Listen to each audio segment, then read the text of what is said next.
So being able to not just look at a problem at face value, but kind of dig, asking why, right? Growing up, my family called me the question machine, my hoy, Mhm. just because I would always ask so many questions. They're like, I don't know how to answer this because a lot of times they didn't know how to answer. They just Uh-huh. give me a BS answer. So I would just wait until I got home and like go into Google and then dig, right? So you always want to be inquisitive. Mhm. So having that mindset of not just taking anything for granted, but questioning it, right? Questioning it. Oh, it's always been done this way. Like why?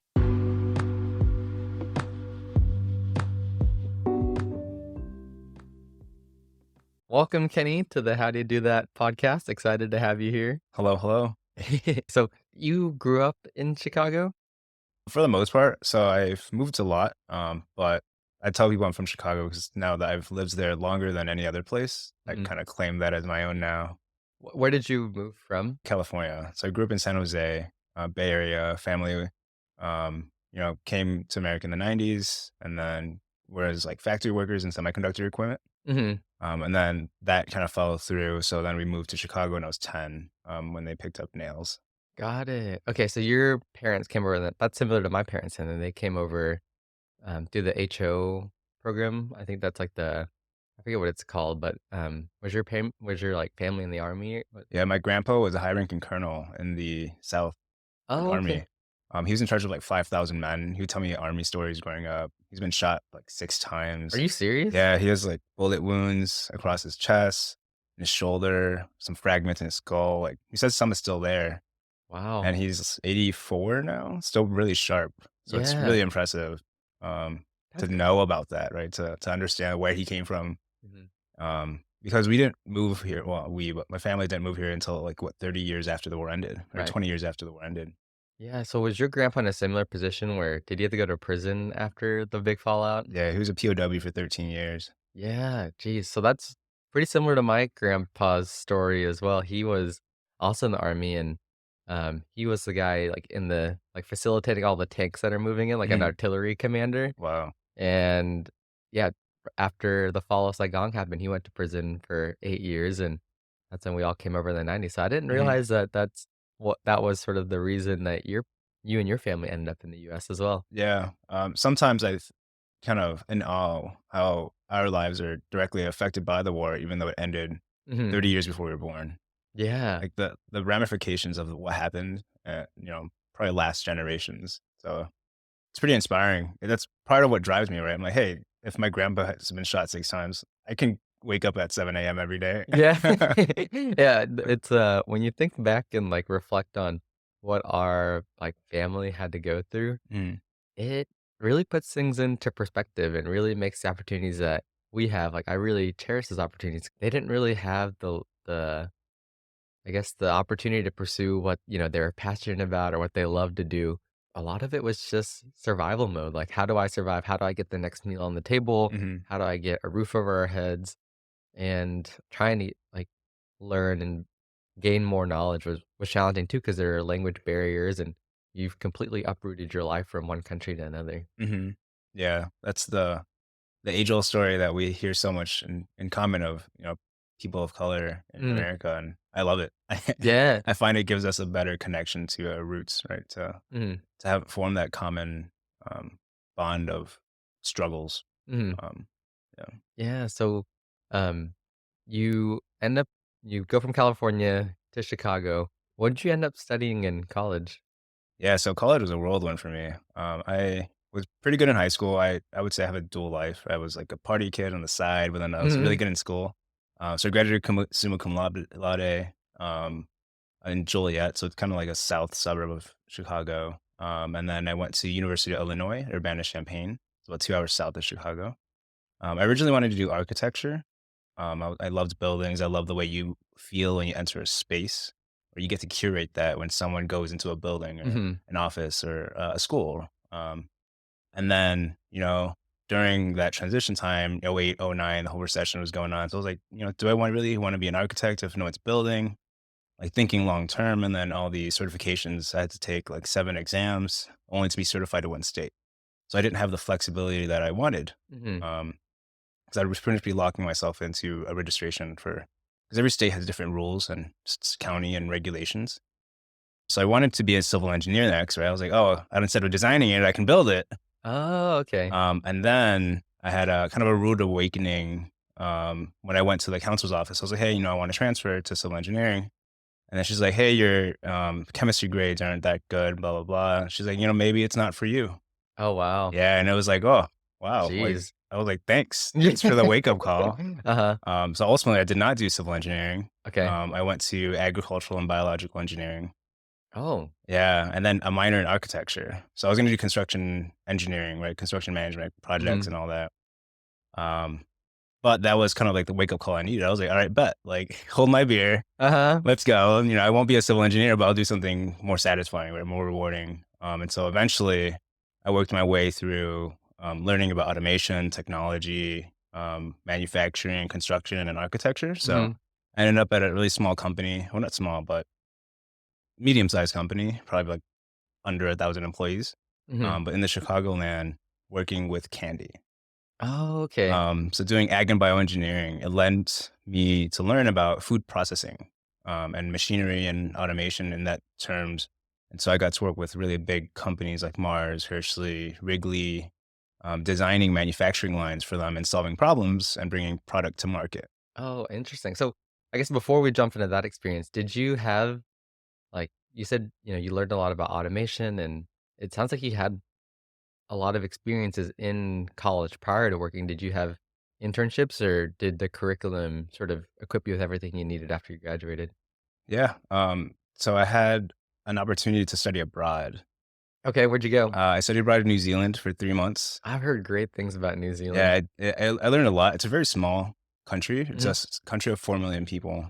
So it was the size of Chicago. I was like, all right, let's see what they have. And so we I did an internship with like a meat processing company, but like mhm, a specialty company. But they had systems there that I didn't know of, right? Like how do we process a cow from a cow to food on the shelves? mhm. How Um, how just, long was the how long were you abroad for? for 3 months. 3 months, okay, so it was like Mhm. a summer program. Exactly. Yeah, it was their winter technically because it's the other side of the I hemisphere. see. Yeah, so that was a really neat experience. I met a lot of really good people, and all of the students that I or studied abroad with were from America.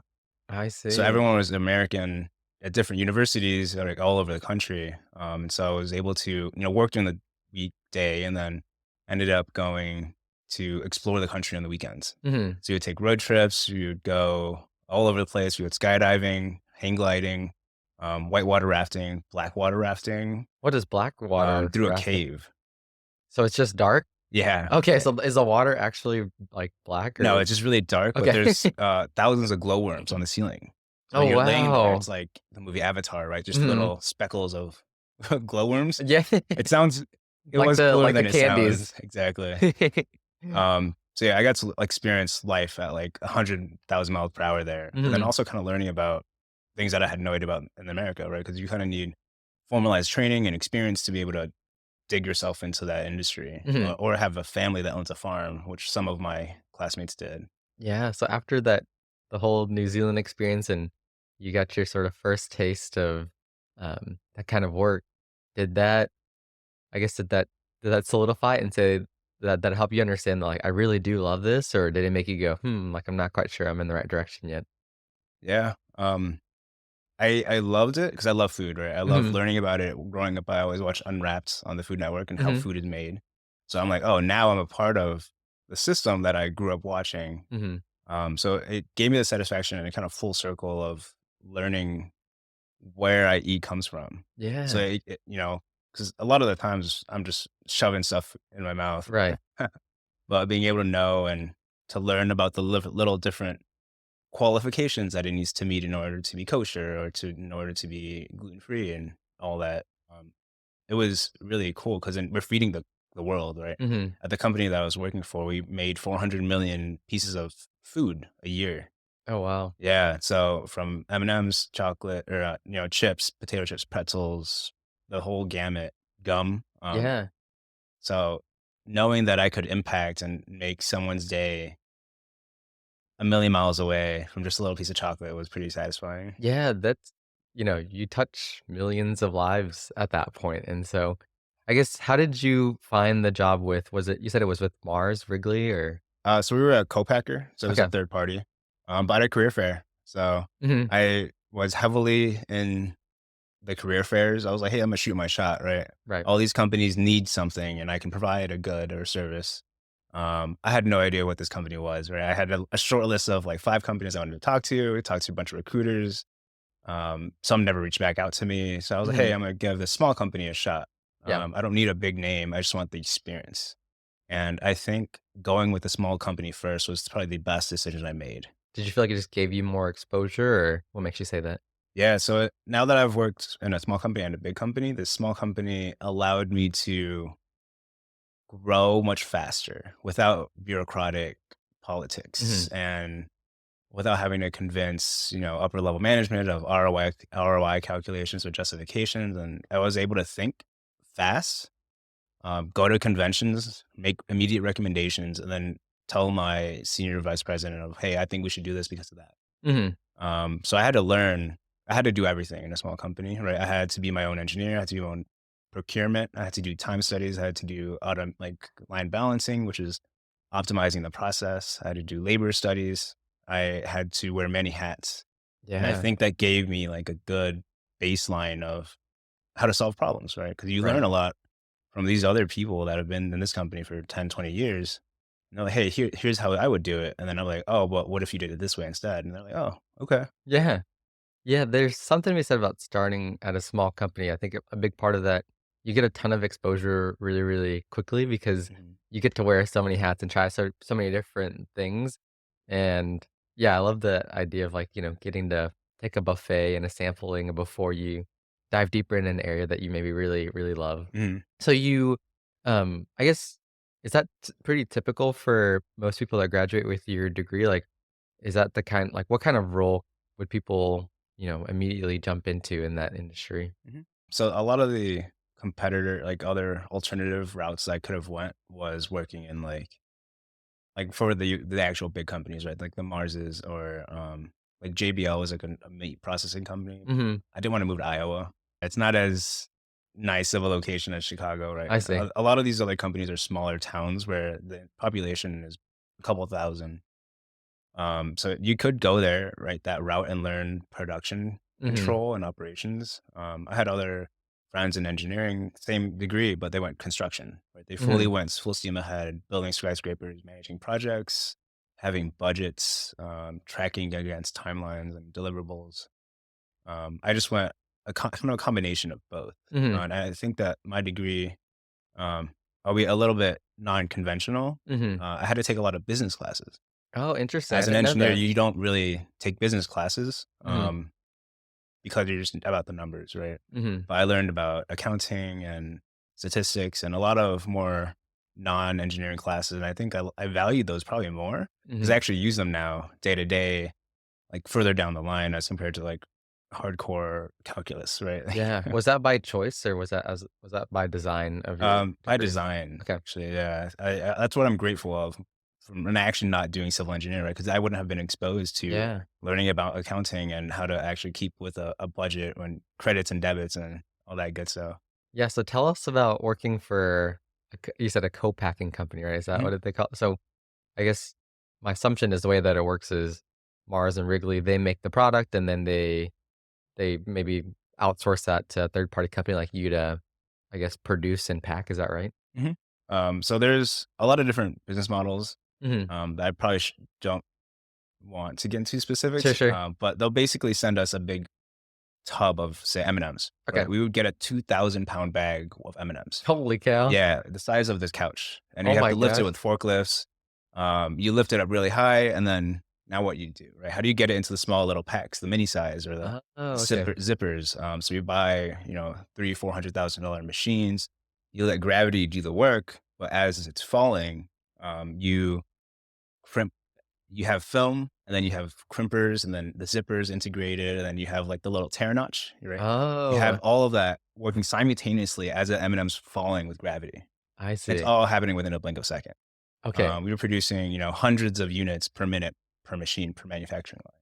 Oh, wow. Yeah, so it's very high speed. So Uh-huh. anything that you do affects throughput immediately. So I if you see. use any recommendations, any bottlenecks, Mhm. identifying that through kind of observations and Gemba walks and using, like, the Six Sigma practices. Yeah, Yeah, I got to learn about all that. that's fascinating. It's such a different world. So, what is like, what was your career progression through that organization? And I'm not as familiar with that industry, so I'd love to hear more about like as you progressed through your career, what was your kind of like day to day responsibility? What'd you like about that like Mhm. role or that type of work? And then how did it change over time? Yeah, so I started as an operations management trainee. It's kinda like their rotation program. Hmm. I was supposed to do a year in engineering and then a year in finance and then a year in, like, supply chain. They loved me in engineering, so I never left.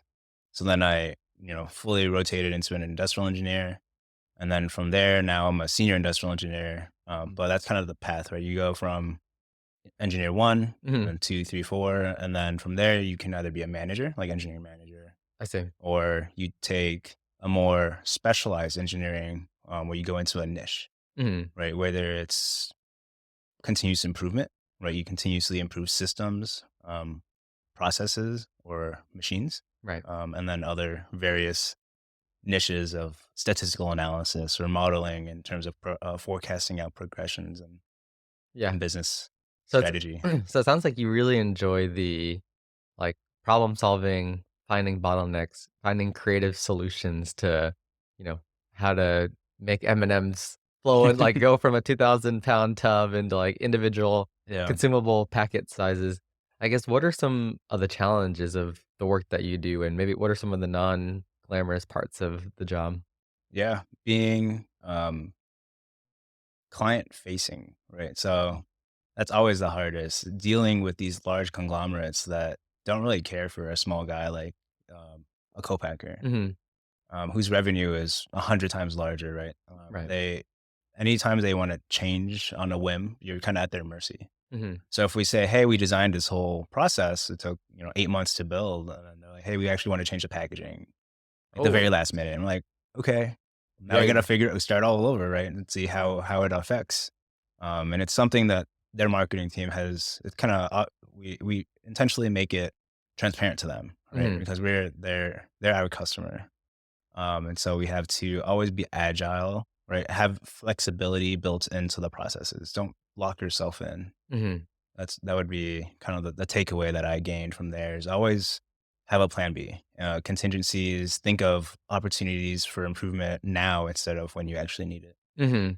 I can see how like working with the customers is already it's a challenge in itself, but it's probably even harder when, they're a high revenue customer, like Mhm, they pay a lot of your bills and you really need to please them. So you end up having to, maybe if it's a smaller customer, you don't have to bend as much. But whenever mhm, you get that kind of pressure, being able, like you said, to have a plan B and mhm, being able to um, even be even more creative, right? Like not just have one solution, but multiple solutions. I can see how that could be really valuable. mhm. When we hung out, like, at Bo and Julie's house the other day, you were looking at the quality of, like, a bag, and you were walking me through, how they make the bag and if the pouch is a good pouch and has a good seal.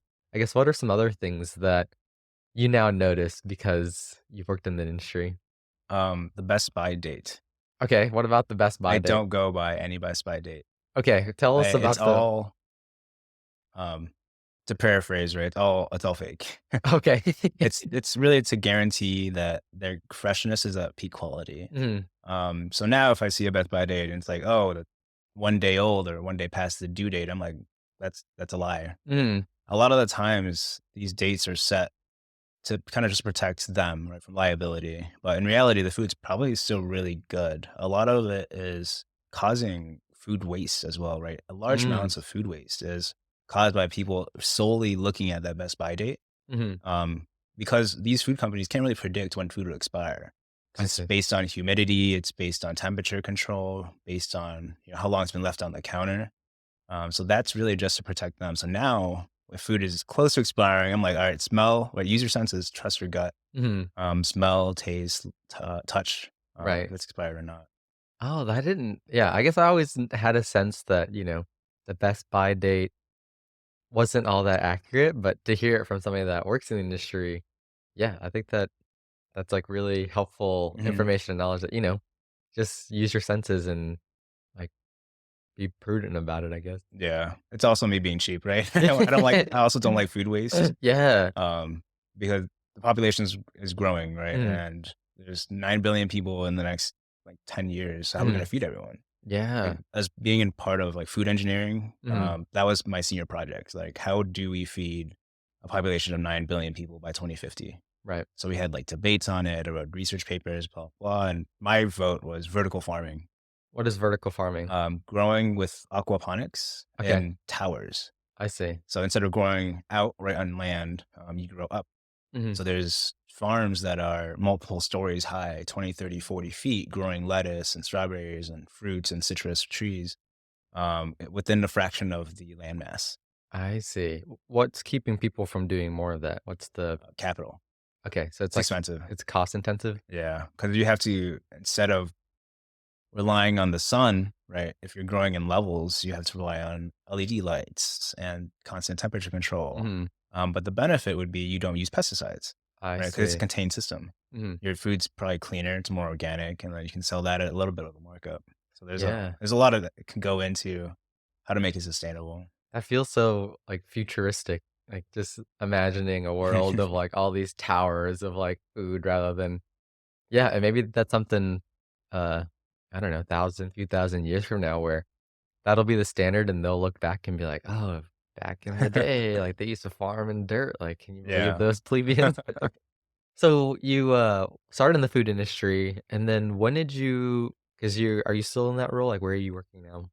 No, so now I'm in a semiconductor equipment company Mhm. in Austin. So I made a transition, Mm, and I think it was part in time of my value or knowing my worth at the old company. I was kind of in a stale position, not much growth that I could see, and bigger projects would be handed off to other people with more experience. So I was mhm. like, hey, this is probably time, right? And my probably biggest regret is not jumping sooner. Oh, wow. Yeah, so I wish I had the kind of guts, right? Because I was comfortable.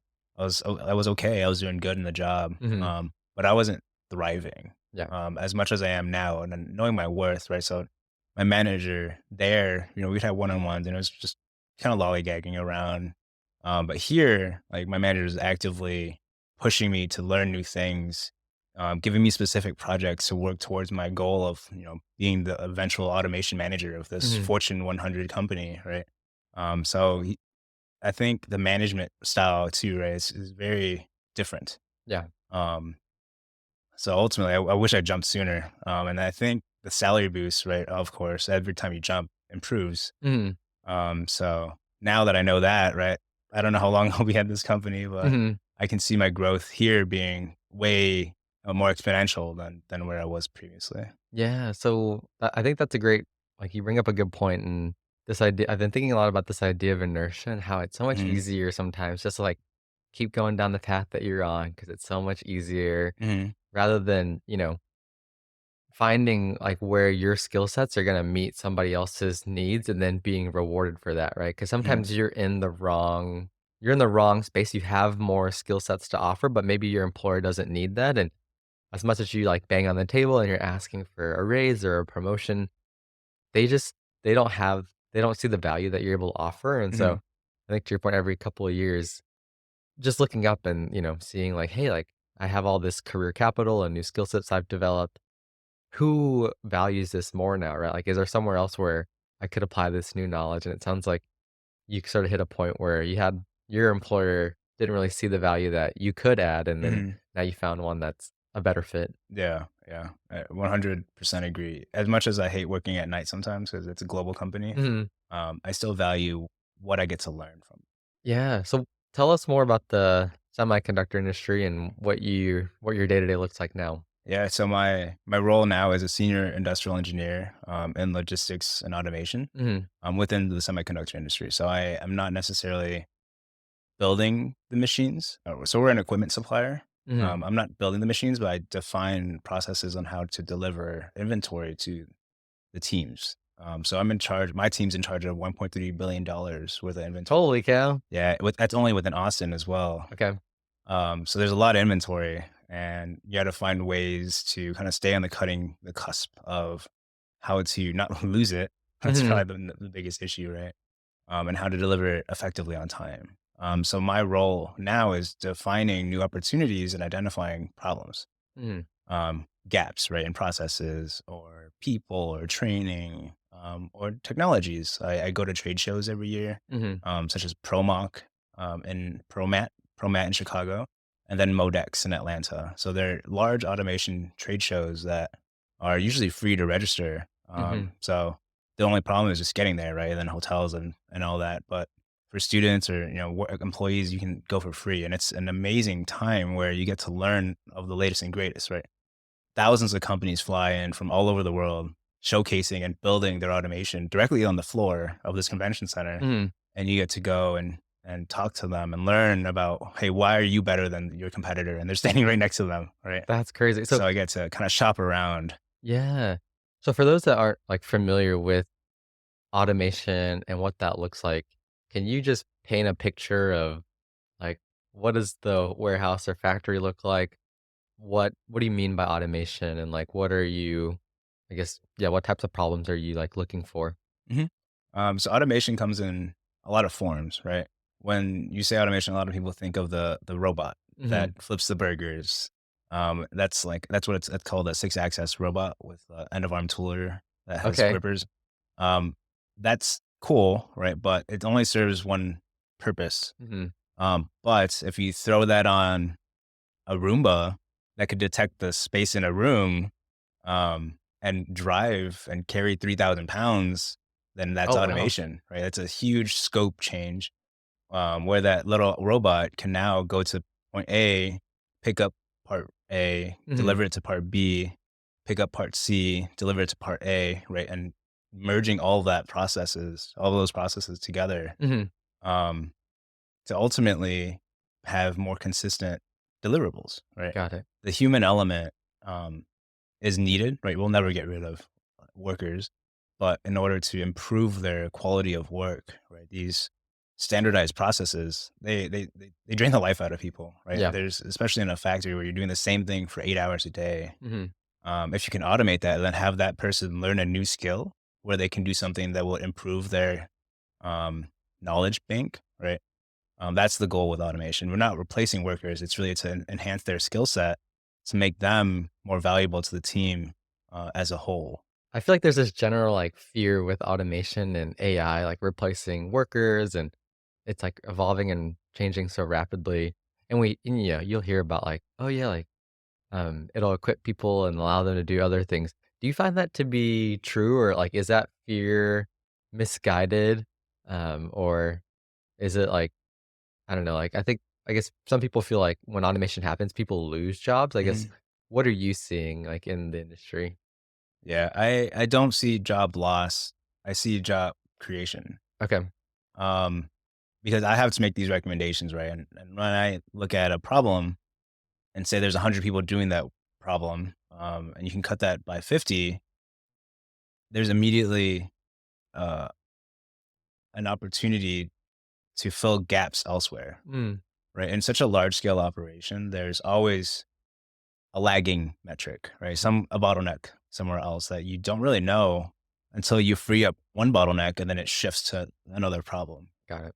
Um, so right now, the way I see it, at least until more automation happens, it's going to be kind of just shifting resources, kind of playing Tetris with people's skills. Yeah. I'm sure once technology kind of catches up, that's where the balance will tip.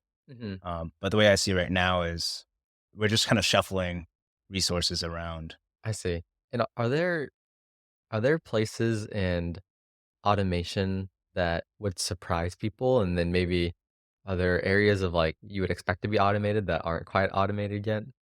Yeah, I think what would surprise people is like e-commerce stores, Okay. um, and how they're able to keep up with Amazon. Oh. So logistics, right? It's a huge industry, but essentially, say like a Best Buy or a Puma, Mm, they have probably billions of dollars worth of clothes, shoes, and how can they store that properly and then also compete with Amazon's 2-day delivery? mhm, Um, if they get 100,000 orders in a week, how do you fulfill 100,000 orders within the same time frame that Amazon's massive, 1,000 warehouse network to compete with? mm, So I think people underestimate how effective Amazon is, and how these other companies are finally just catching up with new solutions available.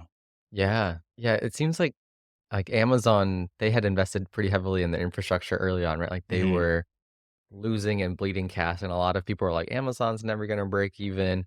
And then one day they had all the infrastructure and they started to break even and they were, doing 2-day, 1-day, 2-hour delivery, and yeah, it really put the industry in this, like, I think consumers were so used to, waiting for packages for a week, 2 mhm, weeks, and then 2-day delivery, and now it seems like they've really have shifted where a lot of businesses, like, you'll get your packages in 3 to 5 days now, and I feel like it used to mhm. just take so much longer, so they've have really put some pressure on Oh, the yeah. manufacturing industry. Everyone's trying to just compete with Amazon or, kinda just level load instead of now leading, right? That's why Walmart's trying to do delivery with drones, Mhm. because then Amazon's not doing that, not yet at least. Yeah.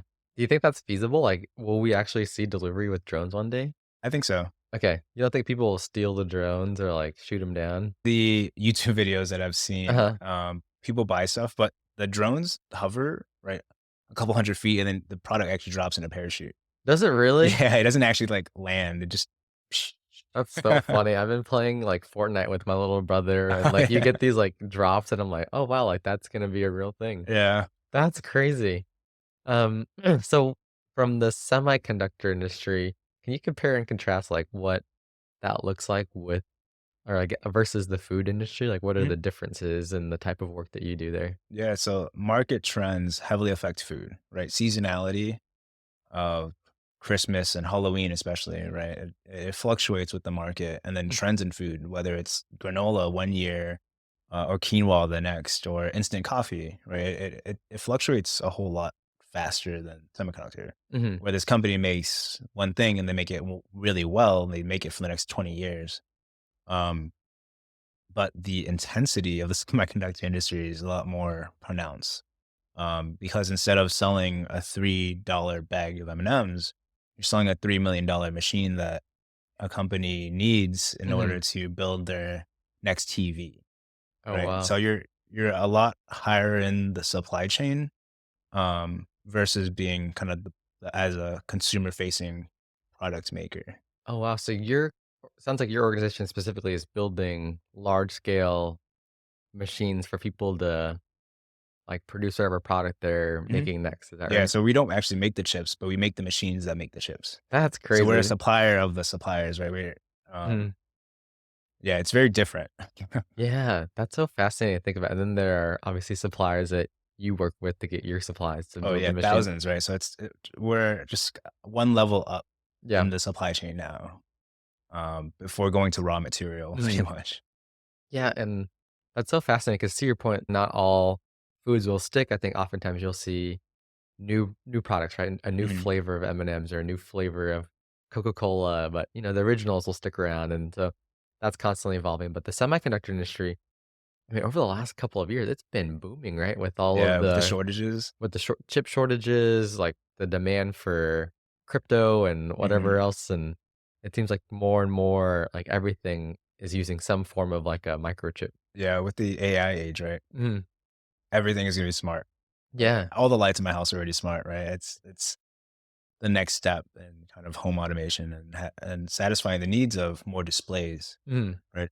I feel like I look at a screen almost every hour of the day, whether Yeah. it's my phone or the TV or the car screen, right? The little Yep. displays. And so technology is only going to continue to grow. And if we don't be one step ahead, then the industry would kind of falter, just like the chip shortage, Mhm. right? Cars being shipped with manual window rollers because they can't produce enough chips. And it's 2023. Yeah.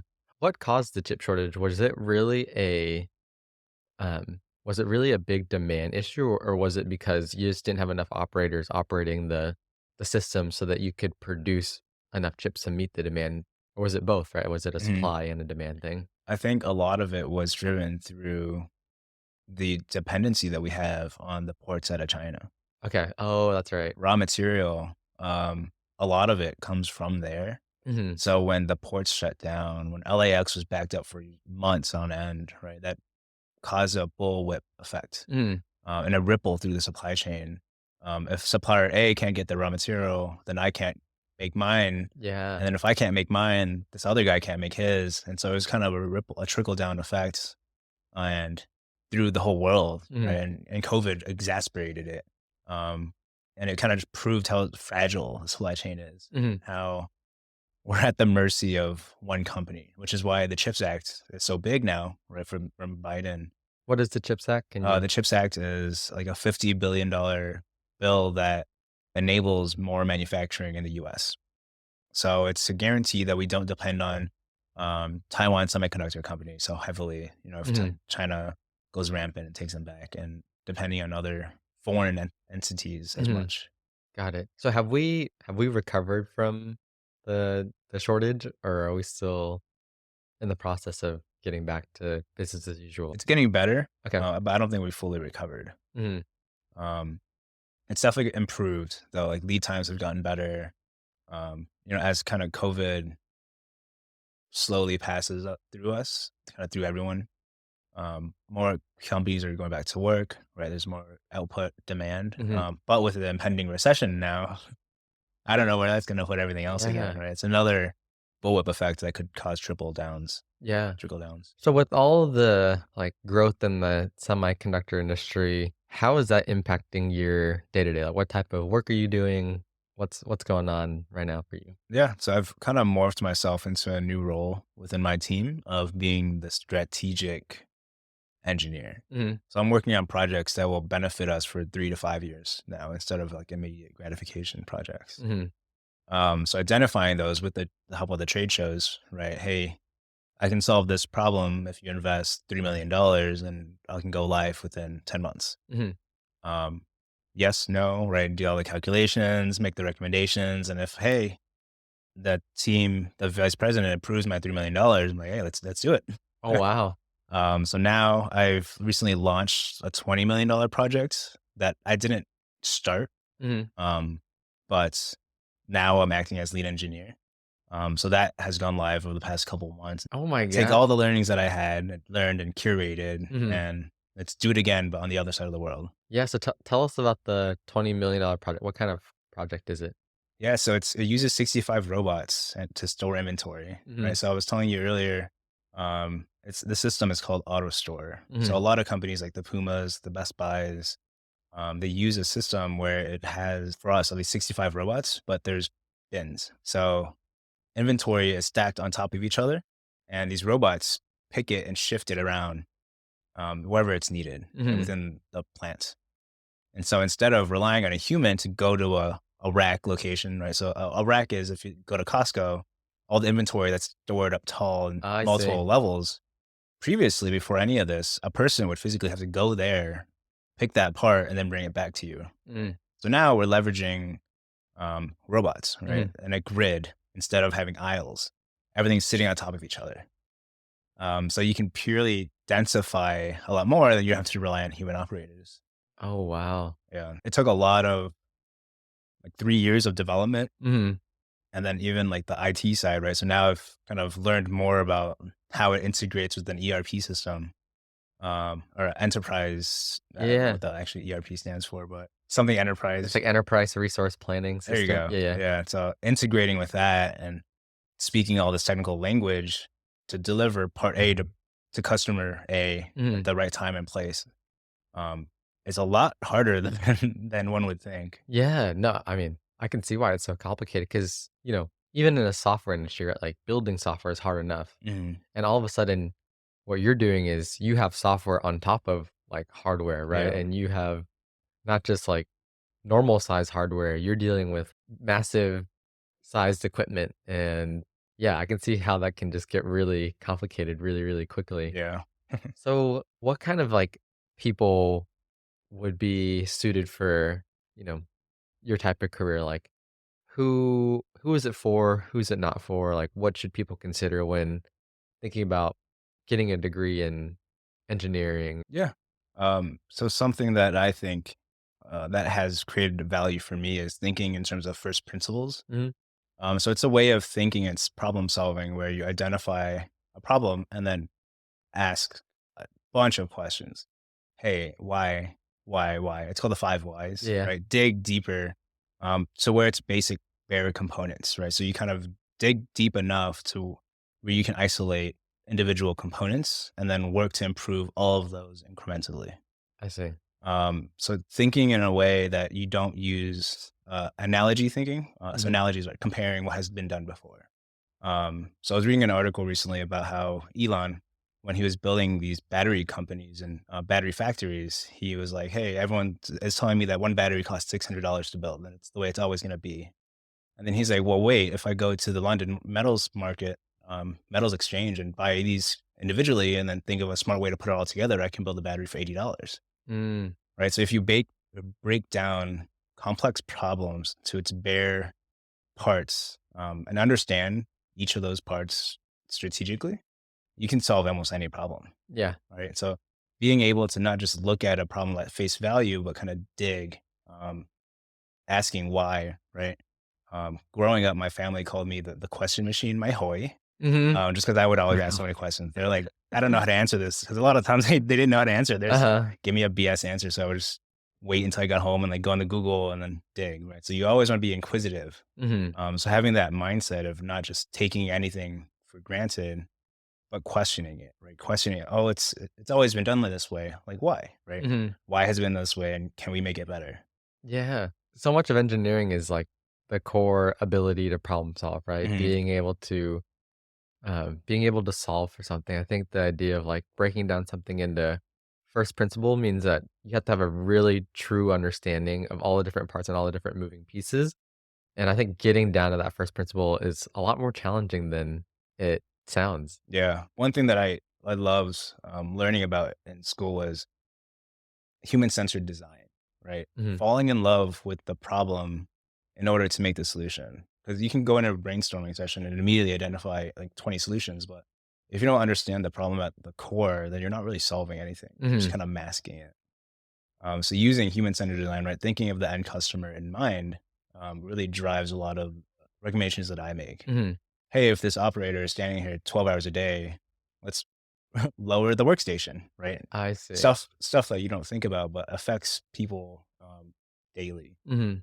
Yeah, it sounds like you really enjoy the problem solving, and that sort of has always been a part of your core, right? Like, Mhm. asking questions, really trying to understand something.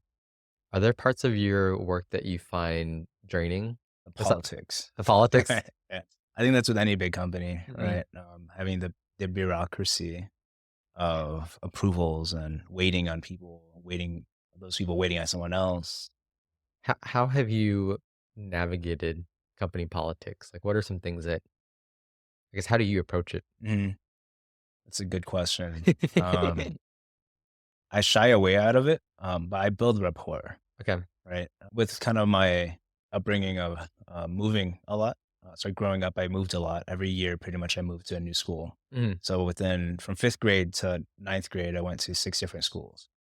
So learning about how to build that rapport with people immediately helps me structure my persuasiveness and negotiation skills in the office. Mm.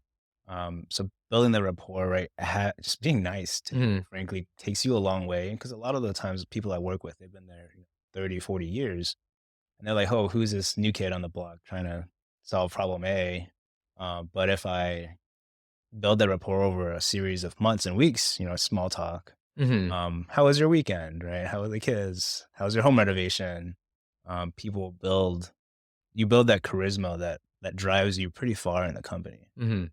A lot of my coworkers are no fault to them, but, foreign, right? So that those little social cues kinda gets lost in translation. Mm. So that's what I try to teach my new engineers that come into my team, like, "Hey, break the ice first, right? Don't immediately go and ask for this problem because 'cause you're not gonna get an answer if you Mhm. don't build that relationship with them first." I think that's a great tip and advice is to build a connection, build relationship. Because at the end of the day, like, they're people, right? Like, they're not Mhm. just there or a cog in a machine Yeah. to turn, like, they have lives outside of that, and I think when you connect with them on that level and they get to know you as well, I think a big part of it for me has always been, like, people maybe not understanding your experiences. I Mhm. think, like, you come in and you're like you said, like, some of these people have been in the industry for 30, 40 years and like, "Oh, who's this, Mhm. new kid coming in?" And I think as you build rapport and try to get to know people,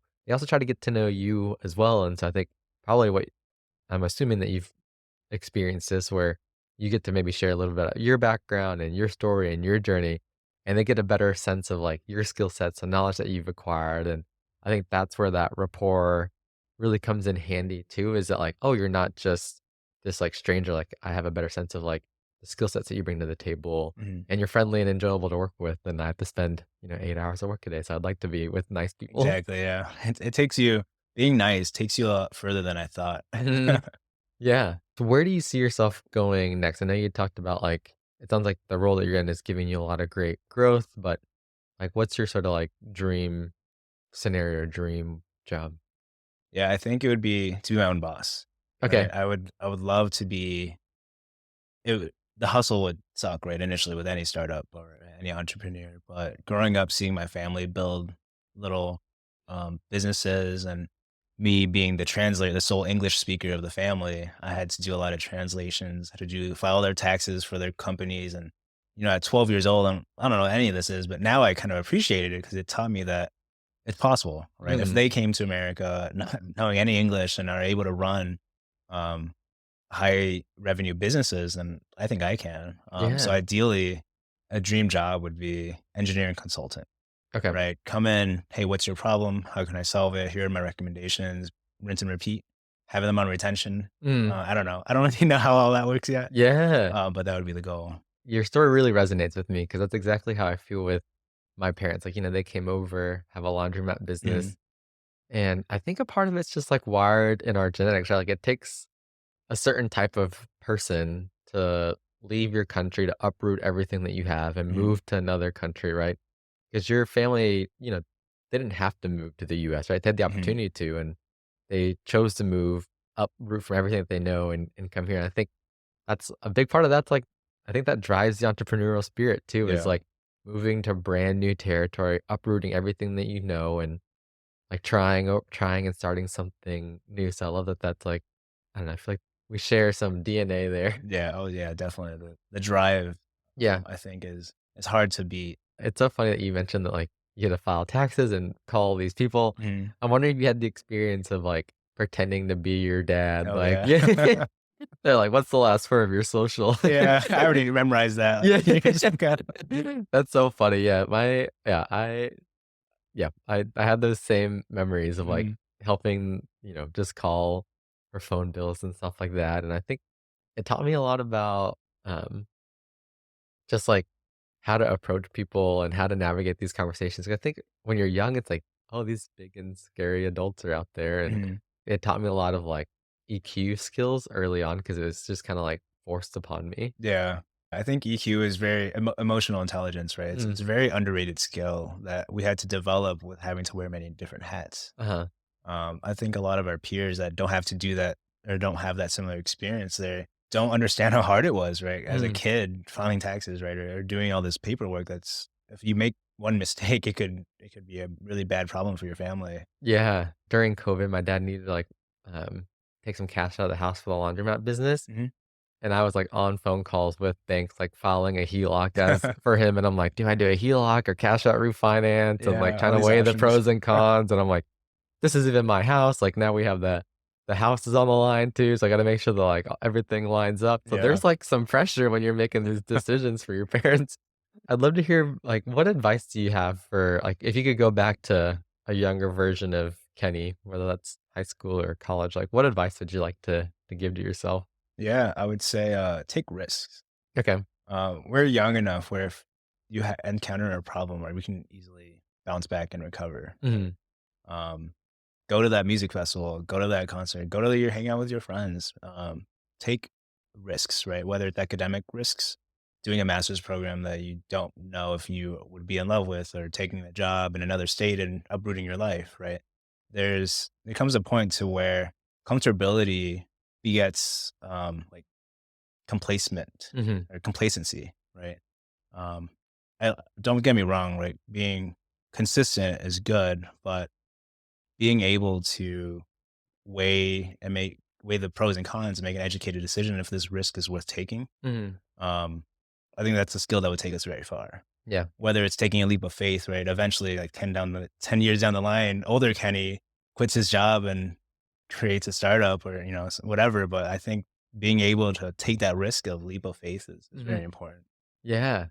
Yeah, I think to your point, like, taking calculated risks, right? Like, Mhm. um I think a big part of that is also, like, developing knowledge and, like, learning, and I love your drive of learning and questioning things so that you have all this knowledge to where when you are taking a risk, right, you're trying to minimize the downside, but having the courage to make a pivot, and, you've demonstrated that too whenever you switch from the food industry to the semiconductor industry. Yeah, I always try to learn from people that are way smarter than me, Mhm. right? Whether it's a handyman doing my HVAC. Hey, what does that do? Yeah. How does that work? Or people that have been in the industry, right? Like, hey, why did you do it that way? Mhm. How can I learn and absorb as much as I can from you since you've been doing this for 40 years and then storing it in my little hippocampus or whatever you call Yeah. this the memory bank. Yeah. That's awesome. So I guess, maybe the last question, maybe a fun one is, what's the best investment or purchase that you've made over the last year? Yeah, I think I don't know where I heard this saying, but investing in quality products um where your body meets the earth. Okay. Whether it's tires on your car or shoes on your feet, or a bed and a nice pillow at night. Mhm. Because at the end of the day, right, that's that little piece of rubber on your outsoles of your shoes doing a whole lot of work. Yeah. And so I think my best investment would be our bed. I just bought a new bed, a purple mattress, Alright. and pillows. I've been experimenting with 4 to 5 different pillow companies for the past year. Mhm. Because I'm like a side sleeper, but then combination sleeper. So having Okay. something that supports my big head, while not being extremely hot, was important. So I think the pillow and bed combination from Purple Mattress has been really pivotal in me feeling well rested. Yeah, they have, like, a 100-day, like, trial period, right? Mhm. Something like that? Is it living up to your expectations? Oh, yeah, it definitely is, and then their customer service is great. Mhm. So, initially, we bought, like, a pillowcase set, Mhm. and they sent us the wrong color, like, the girl that ordered the wrong color. I see. So, we're like, "Hey, can we get this refunded and whatnot?" And they're like, "Hey, usually we don't give you, like, a return shipping, you have to pay for shipping," and I was like, "I'm not doing that." Uh-huh. Like, "Oh, don't worry, like, don't worry, we'll cover everything," and so they made it right, and then they sent us the right equipment as well, so Oh, wow. and there was, like, no automated line, right? It was a for person somewhere in the US that picked up immediately, and so I think their customer service has been pretty good. Nice. That's awesome. Yeah. Good to know. I think it's really important to invest in a good bed because you spend like what, like a third of your life on it. And Mhm. especially it being so hot in Austin for a lot of the year, having one that keeps you cool is like really critical to getting good Yeah, I sleep. sleep like a furnace at night, so Yeah. Kenny, thanks so much for joining on the podcast and sharing your story and just teaching like me about the industry. Like it's so Mhm. fascinating because I don't get much exposure to that on a day-to-day basis. So getting to hear your story and the things that you're experiencing is super helpful. And I'm excited to share the podcast with folks. And maybe we'll even have some video this time too. Yeah. So we'll wave and say bye. And thanks for joining again, Kenny. Really Yeah, appreciate thank you it. for having me.